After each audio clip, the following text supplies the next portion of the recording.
I have a question for you. It's not the pop quiz type. Have you ever had one of those days, one that from the beginning, it's one thing after the other? You either forget to bring or forget to do. And you just want to hit the reset button and begin that day again. I had one of those yesterday morning that for now I'm blaming on the changing of the clocks, but in reality, there's always more to it. We heard in today's first reading from Daniel, it's more than just a bad start to the day. We heard how Azariah stands up in the fire. Think about that for a minute. It's that bad. He stands up in the fire and he pleads to God to give his people another chance. He cites God's covenant with the people and he cries out for God's mercy. We don't hear in this passage what the people specifically have done, but there is the mention that because of their sins, they are reduced beyond any other nation and brought low everywhere in the world. And further, because of their sins, they are lacking a prince, a prophet, or a leader. They lack burnt offerings, sacrifice oblation, incense, and no place to offer God the first fruits to find favor with him. These were all the standard means to order their lives on earth and with God. And Azariah realizes there must be another way to restore their relationship with God and to live as God intends.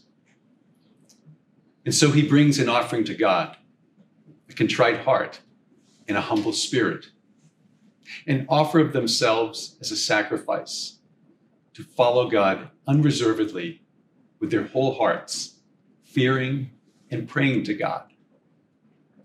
Yesterday, Father Bobby preached about having the courage to be sometimes the sole voice of reason, being willing to be the one who stands for Jesus' gospel message. We can only do that when we're in union with God, without reservation, with our whole hearts, humbly trusting in the will and the teaching of God. It's a tall order, but the good news is that each of us has been offered by God countless resets in our lives, another chance to begin again. Each time we go to confession, humbly and with a solid commitment to amend our lives, we receive not just another chance, but the grace of God to live up to reflecting God's glory in what we say and what we do. One way we can reflect God's glory is to be willing to grant mercy to others.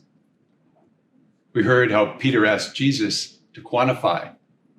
Peter wants a number of how many times we are to be merciful. The answer, as explained in the parable, is both simple and challenging. We're told to be merciful and to forgive others as God does for us. So I started thinking, well, what does that mean? Well, having been on this planet for over 58 years, I can only imagine how many times God has hit the reset button for me. How many times I've been forgiven in confession for mortal sins, and even more times through my act of contrition with the venial sins. That math adds up to me needing to be willing to forgive at least that many times. The gospel ends with Jesus saying that we need to forgive each other and to do it from the heart, or as we'd say in my family, to really mean it. My brothers and sisters, today, may we offer to God our hearts, words, and actions, being willing to be merciful to others as he is to us.